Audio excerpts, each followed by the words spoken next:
আমি হিন্দু এবং আমি ভারতীয়। আমি যেমন বিশ্বাস করি যদা যদা হি ধর্মস্য গ্লানির্ভবতি ভারত অভ্যুত্থানম অধর্মস্য তদাত্মানম সৃজাম্যহম, ঠিক সেরকমই বিশ্বাস করি সত্যমেব জয়তে। অসত্য যতই শক্তিশালী হোক না কেন, দিনের শেষে সত্য জিতবেই এবং যুদ্ধের শেষে সত্য জিতবেই।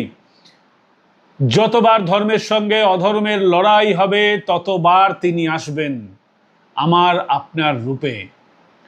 যেমন শয়তান, যেমন অধর্মী, যেমন পাপী কখনো রূপ বদলায়, কখনো কোনো রাজনেতার রূপে, কখনো অধর্মীর রূপে, কখনো গুন্ডার রূপে ফিরে আসে, ঠিক সেরকম ঈশ্বরও ফিরে আসেন আপনার আমার রূপে।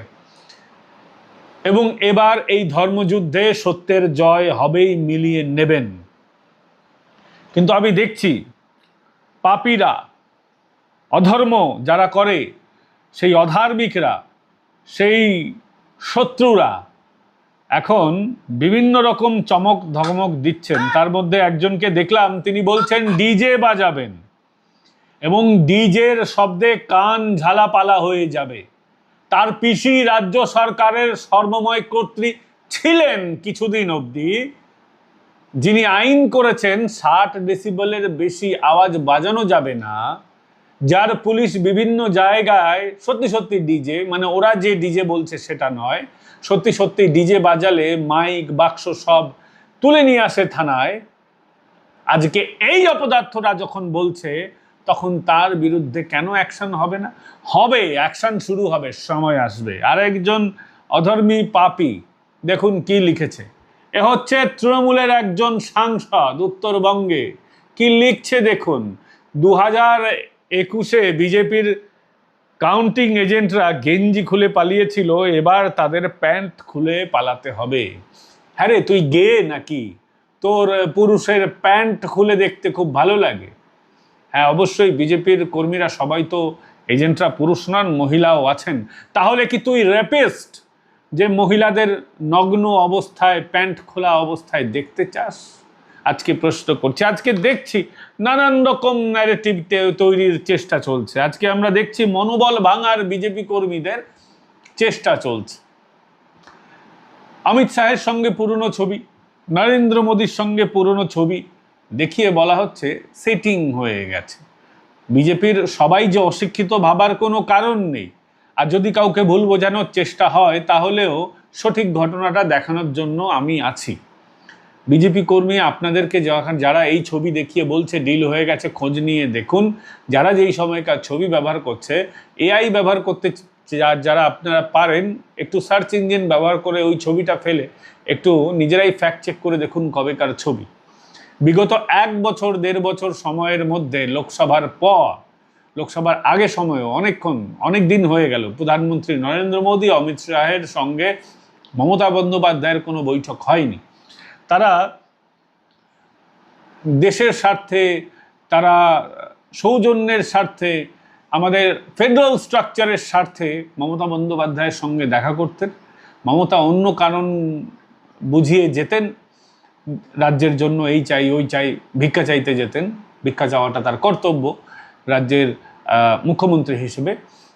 তো সেই জায়গায় তিনি যেতেন এবং পরে সেটাকে ন্যারেটিভ তৈরি করাতেন যে দেখো সেটিং হয়ে গেছে। অনেক দিন সেটা চলেছে, এবারে সেই ন্যারেটিভ কাজ করছে না। এখন নতুন ন্যারেটিভ চালানো হয়েছে। আরেকটা ন্যারেটিভ আপনারা দেখবেন যে নেতারা ফোন নাকি ধরছে না, ওই ডিজিটাল পাগল মানে ... ওরা এখন বলছে যে সুকান্ত মজুমদারের ফোন নাম্বার, অমিত শাহের ফোন নাম্বার বন্ধ। তারা বলছেন যে দিলীপ ঘোষের ফোন নাম্বার বন্ধ, শ্রমিক ভট্টাচার্যের ফোন নাম্বার বন্ধ। তারা বলছে যে অধিকারী পরিবারের ফোন নাম্বার বন্ধ, শুভেন্দু বাবুরও ফোন নাম্বার বন্ধ। আমার কাছে সকলের নাম্বার আছে, আমি ট্রাই করে দেখেছি, রিং হচ্ছে। আমি শুধু নাম্বারটা আপনাদের বলবো না, কারণ আপনারা তাহলে লক্ষ লক্ষ ফোন তাদের কাছে যাবে। আমি এটা চাই না, তারা এই গুরুত্বপূর্ণ সময়ে বিব্রত বোধ করুন। কিন্তু আমি আশ্বস্ত করছি বিজেপির প্রত্যেক নেতার ফোন নাম্বার খোলা রয়েছে। এবং কিছুক্ষণ যদি তারা ফোনটা নাও ধরেন, তারা তো অনেক কাজ করেন। এই ডিজিটাল পাগল যারা আছেন, পাগল ছেলেরা, তো তাদের ফোন নাম্বার ধরছেন না বলে যে তাদের ফোন নাম্বার বন্ধ আছে বা তারা সাধারণ কার্যকর্তাদের ফোন ধরছেন না বা গুরুত্বপূর্ণ ব্যক্তিদের ফোন নাম্বার ধরছেন না, ব্যাপারটা এরকম নয়। বরং আপনি এখন মমতা বন্দ্যোপাধ্যায়, অভিষেক বন্দ্যোপাধ্যায়দের যারা ওএসডি আছে তাদের ফোন করে দেখুন, তারা এখন আপনাদের ফোন ধরবেন না। তৃণমূলের বহু নেতা, আপনারা কি জানেন, টিকিট কেটে বাইরে বাইরে টিকিট কেটে মালয়েশিয়া এবং থাইল্যান্ডের টিকিট কেটে বসে আছেন। তারা কালকে দুপুরের পর যতগুলো ফ্লাইট আছে সব ফ্লাইট বুক করে হয়ে গেছে, মালয়েশিয়া থাইল্যান্ডের ফ্লাইট আর বাকি নেই। এরা পালাবে বলে অলরেডি ঠিক করে নিয়েছে। শুধুমাত্র 8টা থেকে যখন খুলবে ব্যালট বাক্স, 10টা অবধি দেখেই মোটামুটি 10টার পর তারা গাড়ি করে এয়ারপোর্টে চলে যাবে, ঠিক করে নিয়েছে। তারা নিজেদের ড্রাইভারদের বেতন মিটিয়ে দিয়েছে এখন থেকেই, খুশিতে নয়, আনন্দে নয়। তারা বেতনটা দিয়ে দিয়েছে, কারণ এরপরে বেতন দেওয়ার মতন পরিস্থিতিতে থাকবে না। আমার অনেকের সাথে কথা হয়েছে। যদি এতই কনফিডেন্ট থাকেন মমতা বন্দ্যোপাধ্যায়, তাহলে নবান্ন থেকে ফাইলগুলো এদিক ওদিক হচ্ছে কেন? প্রতিবেদন হয়েছে, অনেকেই খবর করেছে, অনেকেই যারা নবান্নে কাজ করে তারা বিষয়টা জানে যে নবান্নের ফাইল এখান থেকে ওখানে হচ্ছে। কেন হচ্ছে? কোনো ফাইল কি লুকোনো হচ্ছে? কোনো ফাইল কি নষ্ট করে দেওয়া হচ্ছে? প্রথমত তো ওখানে বিজেপির কোনো মুখ্যমন্ত্রী বসবে না। শপথ প্রথমে ঠিক ছিল 6 তারিখ, এখন অবধি আমার কাছে যা খবর সেটা 6 তারিখ না, সম্ভবত 9 তারিখ শপথ। ভারতীয় জনতা পার্টির মুখ্যমন্ত্রীর শপথ হবে সেদিনকে এবং মন্ত্রিসভা সেদিন শপথ হবে। কারা মুখ্যমন্ত্রী হবেন, কারা অন্যান্য মন্ত্রী হতে পারেন, একটা স্পেকুলেশন চলছে, এক্স্যাক্ট খবর কারো কাছে নেই, আমার কাছেও নেই। কে হতে পারেন সেটা কালকে বলবো, আজকে বলবো না। তার কারণ কে জিতবে, কে দেখা যাবে 10 জনের নাম বললাম, তার মধ্যে একজন যদি হেরে যায় তাহলে তো তার বিকল্প ধরে রাখা আছে। সেই কারণে আপনাদেরকে বলছি, কারণ 300টা সিট বিজেপি জিতবে, 294টা সিট। আমি 300 বলছি না মমতা বন্দ্যোপাধ্যায়ের মতো, তিনি বলেছেন 300 সিটে তিনি জিতবেন। 294টা যে আসন রয়েছে সেই 294টাই সিট বিজেপি জিতে যাবে। এত বড় ডিজিটাল শুয়োর আমি নই, ডিজিটাল গাধা আমি নই, ডিজিটাল পাগলা চো আমি নই। তো সে জায়গায় দাঁড়িয়ে আমরা ধরে নিচ্ছি যে বিজেপি 170 থেকে 190, তো বাদ বাকি তো কেউ না কেউ বিজেপির প্রার্থী হারবে। তো তারপর মোটামুটি কালকে রেজাল্ট চলে আসুক, আমি কালকে বিকেলেই বলে দেবো মোটামুটি কে কোন মন্ত্রী হতে পারেন। কতটা মিলবে কতটা না মিলবে সেটা তো ভারতীয় জনতা পার্টির ঠিক করবে, আমরা স্পেকুলেশন হিসাবে বলবো। তো যারা আপনারা কাউন্টিং এজেন্ট যাচ্ছেন এবং বিজেপি কর্মীদের আশ্বস্ত করে আমি বলছি যে কোনো রকম ঘাপলা করার চেষ্টা কাউন্টিং সেন্টারের ভিতরে এই তৃণমূলের হারমাদরা, তৃণমূলের দুষ্কৃতীরা করতে পারবে না। আপনারা নির্ভয়ে যাবেন।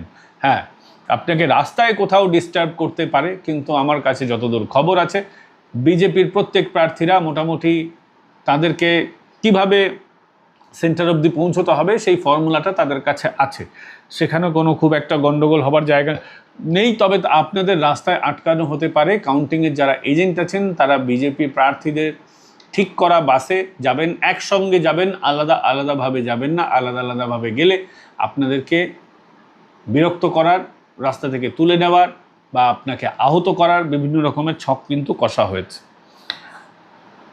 আপনারা অনেকেই জানতে চেয়েছেন আমাকে, দাদা যদি এরকম ওরা করে যে মাইনরিটি এরিয়া বা যে সমস্ত জায়গা থেকে ওদের লিড হয়, কম বেশি কোন বুথে কার লিড হয় এটা তো জানে, সেইভাবে যদি মেশিন ইয়ে করে তাহলে কি হবে সেই এরিয়া থেকে। আমি আপনাদেরকে আশ্বস্ত করে বলি, ওইভাবে মাইনরিটি এরিয়া বা কে কোন জায়গায় ডমিনেন্ট আছে ওইভাবে বিষয়টা হবে না। বিষয়টা সিকোয়েন্স ওয়াইজ হবে, 1 নম্বর 2 নম্বর 3 নম্বর 4 নম্বর করে সিকোয়েন্স ওয়াইজ হবে। এবং অনেকেই বলছেন যে, এবং খবরও সামনে এসেছে, আমার কাছেই এসেছে, যে তৃণমূলের কর্মীদের ডেটা এন্ট্রি অপারেটর মানে ডিইও হিসেবে ঢোকানো হচ্ছে। তাতে কি কোনো সমস্যা আছে?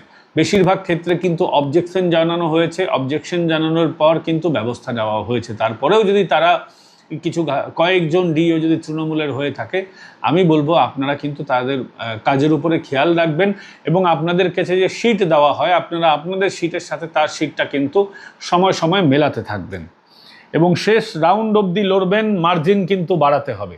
বিজেপির বেশিরভাগ প্রার্থী জিতবেন, কে কে জিততে পারেন আপনারা সকলেই জানেন। আপনারা সেই আসনে কিন্তু শেষ অবধি লড়াই করবেন, মার্জিন আপনাদেরকে বাড়াতে হবে। তৃণমূল 12টার পর কিন্তু পালিয়ে যাবে বেশিরভাগ জায়গা থেকে, কিন্তু তারা যদি নাও পালায়, আমি চাই না তৃণমূলের লোকেরা পালাক, কারণ আমরা এই অপসংস্কৃতির পরিবর্তন চাই। আমরা চাই সুস্থভাবে ভোট হোক, সুস্থভাবে কাউন্টিং হোক, প্রত্যেক দলের কাউন্টিং এজেন্ট থাকুক। যে সংস্কৃতিটা এই তোলামুলিরা, চটিচাটারা, হারমাদরা, দুষ্কৃতীরা চালিয়ে আসছে, আমরা সিপিএমের বদল হিসেবে তৃণমূলকে দেখেছি, সিপিএম বদলে তৃণমূল হয়েছে কিন্তু ব্যবস্থার বদল হয়নি, এটা আমরা চাই না।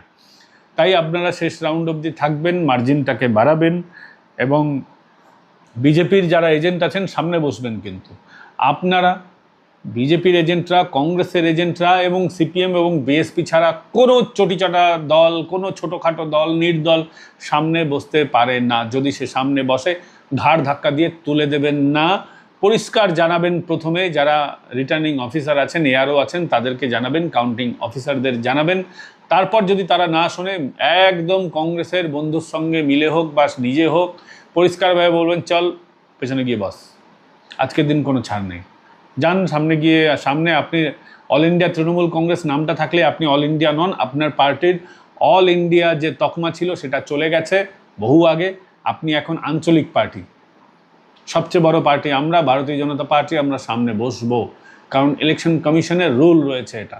আপনারা ক্ষমতায় আসছেন, সেই ক্ষমতাটা কিন্তু এখন থেকে আপনারা ভদ্রভাবে ব্যবহার করতে শুরু করুন এবং কোনো অন্যায় মেনে নেবেন না। জানবেন অন্যায় যে করে, অন্যায় যে সহে, দুটোই কিন্তু অপরাধী।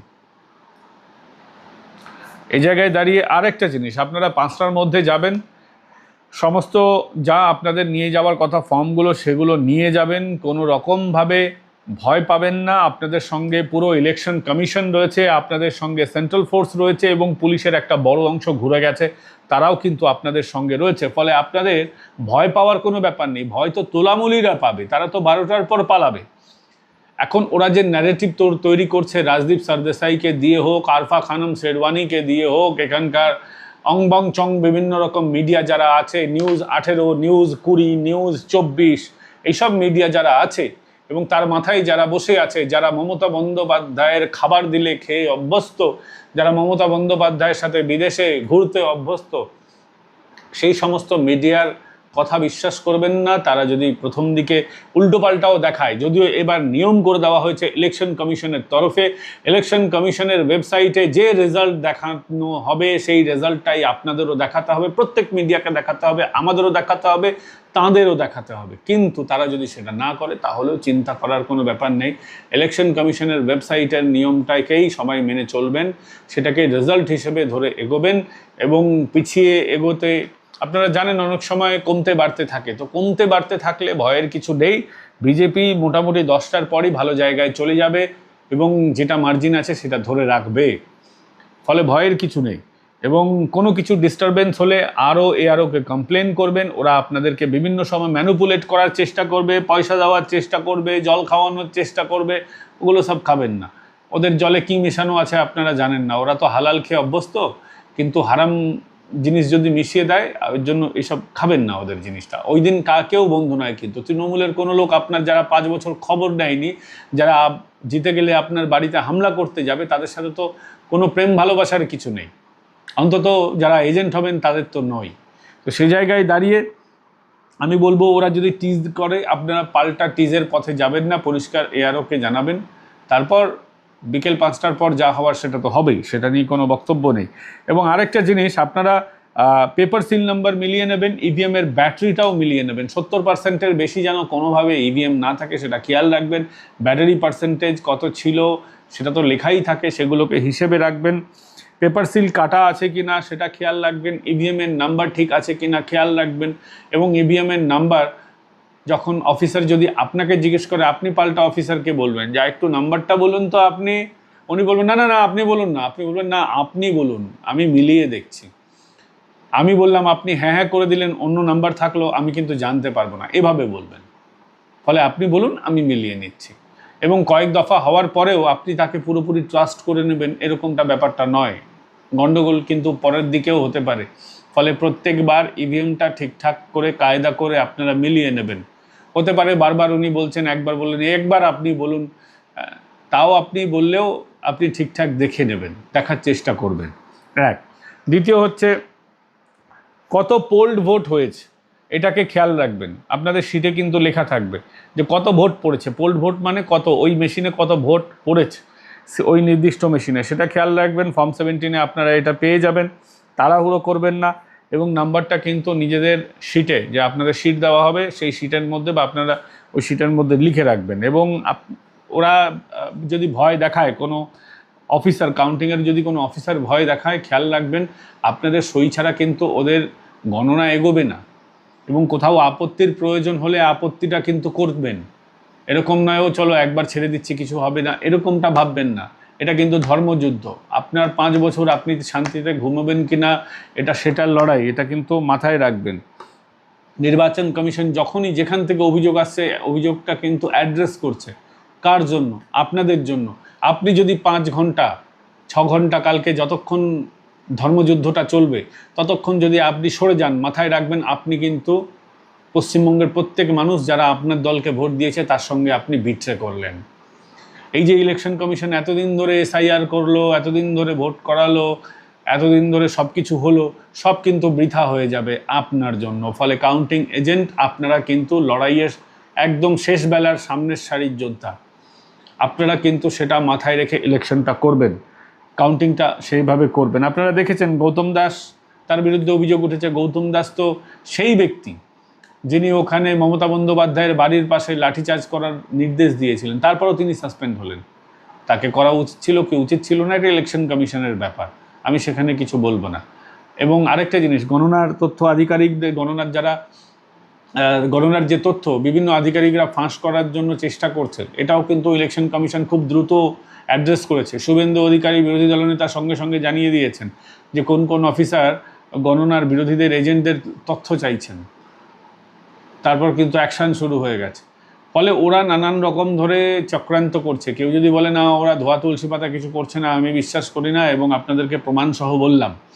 ফলে ওরা যতই চেষ্টা করুক, ইলেকশন কমিশন কিন্তু আপনার পাশে আছে, ইলেকশন কমিশন কিন্তু আপনার জন্য লড়ে যাচ্ছে, আপনার সুবিধে যাতে হয় তার জন্য প্রত্যেকটা চেষ্টা করে যাচ্ছে। ফলে মনোবল ঠিক রাখবেন। আপনারা ক্ষমতায় আসছেন, 170-এর নিচে আপনারা নামছেন না।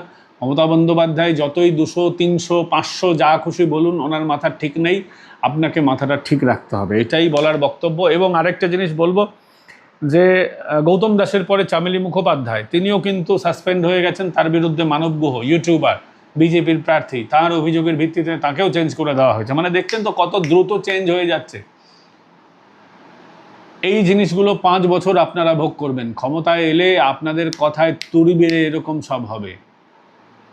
তৃণমূল কংগ্রেস যেমন তুড়ি মেরে সব কাজ করায়, তুড়ি মেরে উন্নয়ন, তুড়ি মেরে ডিজে, তুড়ি মেরে খেলা, আপনারাও কিন্তু সেই 5 বছর সেই ক্ষমতার স্বাদ ভোগ করতে পারবেন। যদিও আমরা চাই না যে একটাও দুর্নীতি হোক, একটাও বাজে কাজ হোক, আইনের ঊর্ধ্বে গিয়ে কোনো কাজ হোক, আমরা কিন্তু সেটার দিকেও নজর রাখবো। কিন্তু তৃণমূলের এই বিদায় লগ্নে ওদেরকে একটা অ্যাডভান্টেজ পেতে দেবেন না। তৃণমূল কিন্তু হেরে গেছে, তৃণমূল চলে গেছে, তৃণমূলের বিদায় একেবারে নিশ্চিত হয়ে গেছে, চলে গেছে, শুধু সই হওয়া বাকি। তৃণমূল এখন যেটা চেষ্টা করছে সেটা, ওরা তো 70-এর নিচে নেমে যাওয়ার কথা ওদের, ওরা চেষ্টা করছে যে 100-র কাছাকাছি পৌঁছানো যায় কিনা। 100-100-র কাছাকাছি উঠলে কোনোভাবে টেনে টুনে যদি 110 হয়ে যায় তারপর দেখা যাবে, তারপর শেষবেলায় যদি কিছু করতে পারি আমরা। তৃণমূল এখন 100-এ পৌঁছানোর লড়াই করছে, আর আপনি 200-এ পৌঁছানোর লড়াই করছেন। মাথায় রাখবেন কিন্তু, আপনি যদি 200 পায়, বিজেপি যদি আজকে 200 আসন পায়, তাহলে 5 বছর বিজেপি খুব সিকিওর। কিন্তু ওটাই যদি 50টা কমে যায়, আপনার যদি 150-র কাছাকাছি গিয়ে থাকেন, তাহলে মমতা বন্দ্যোপাধ্যায় আজ ভাঙিয়ে নিতে পারেন, কাল ভাঙিয়ে নিতে পারেন, এই ভয়টা কিন্তু থাকবে। 77-এ গেছিলেন, ভাঙিয়ে নিয়ে 60-এর ঘরে নিয়ে এসেছিলেন মমতা বন্দ্যোপাধ্যায়। ভাঙাচোরার রাজনীতিতে, এই যে ঘোড়া কেনা বেচার রাজনীতিতে অমিত শাহকে যেমন সিদ্ধহস্ত মনে করা হয়, মমতা বন্দ্যোপাধ্যায়ও কিন্তু কম যান না। ফলে 5 বছর শান্তিতে থাকতে চাইলে এই 10 ঘন্টা যেটা আপনারা কাউন্টিংয়ে দেবেন, 10 ঘন্টা 12 ঘন্টা, সেটা কিন্তু খুব গুরুত্বপূর্ণ হবে। মাথায় রাখবেন, সেটা ভেবেই কিন্তু লড়াইয়ে যাবেন। এবং শেষ অবধি কালীঘাট থানায় বলাই বাঘ এসছেন, উনি অ্যাডিশনাল ওসি পোলেরহাট থানা, এবং বিভিন্ন জায়গায় এরকম রদবদল হচ্ছে, আগামী দিনে আরও হবে। বাংলায় নতুন সূর্য উঠতে চলেছে, এবং এই যখন বাংলায় নতুন সূর্যোদয় হবে, আমার মনে পড়ে যাচ্ছে প্রাক্তন প্রধানমন্ত্রী অটল বিহারী বাজপেয়ীর ওই কথা, अंधेरा छटेगा सूरज उगेगा कमल खिलेगा। তো অন্ধকার বিদায় নিচ্ছে, নতুন সূর্যোদয় হবে এবং পদ্ম ফুটবে। পদ্ম ফুটে গেছে, জাস্ট শুধু খাতায় কলমে লেখা হবে। নতুন মুখ্যমন্ত্রী শপথ নেবেন এবং সেটা রাজভবনে নেবেন না কোথায় নেবেন, না বাইরে কোথাও নেবেন, সেটা তো অমিত শাহ ঠিক করবেন। কিন্তু বিজেপির মুখ্যমন্ত্রী শপথ নেবেন, এতে কোনো সন্দেহ নেই আমাদের। এবং মমতা বন্দ্যোপাধ্যায়ের তারপরে তিনি অভিষেক বন্দ্যোপাধ্যায়কে রাজ্যপাঠ দিয়ে চলে যান না কি করবেন, সেটা তো সময় বলে দেবে। আপনাদের এই বিষয়ে কি মতামত কমেন্ট করে জানাবেন। ভিডিওটা ভালো লাগলে লাইক, শেয়ার অ্যান্ড সাবস্ক্রাইব করতে ভুলবেন না। আগামীকাল আপনাদের সঙ্গে আবার দেখা হবে। অনেকেই জয়েন বাটন ক্লিক করে আমাদের মেম্বার হচ্ছেন, প্রত্যেকের নাম আমি বলবো।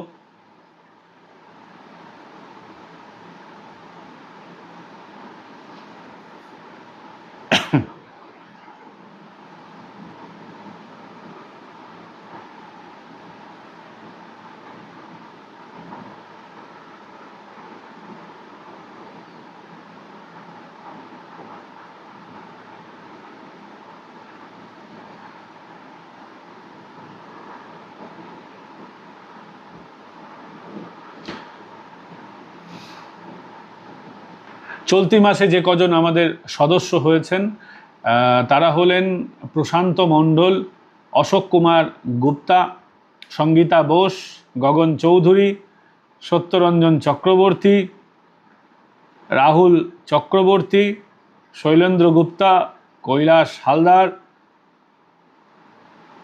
AV4FX অনলি, অরূপ ব্যানার্জি, খেম সুন্দর মণ্ডল, তাপস কে ভট্টাচার্য,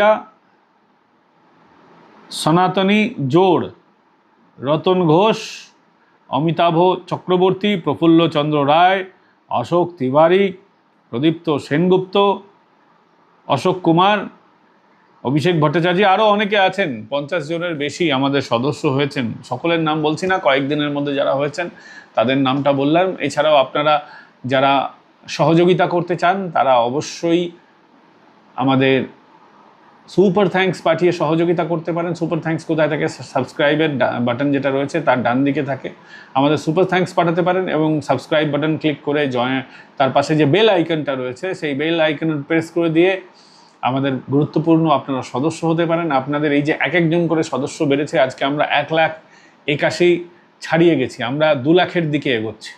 2 লক্ষ দর্শক আমাদের হবে, আমাদের 2 লক্ষের পরিবার, আপনারা আমাদের 2 লক্ষের পরিবার। ভাবতে পারেন, মানে একটা কনস্টিটিউয়েন্সিতে এত লোক হয় না, এত বেশি মানুষ।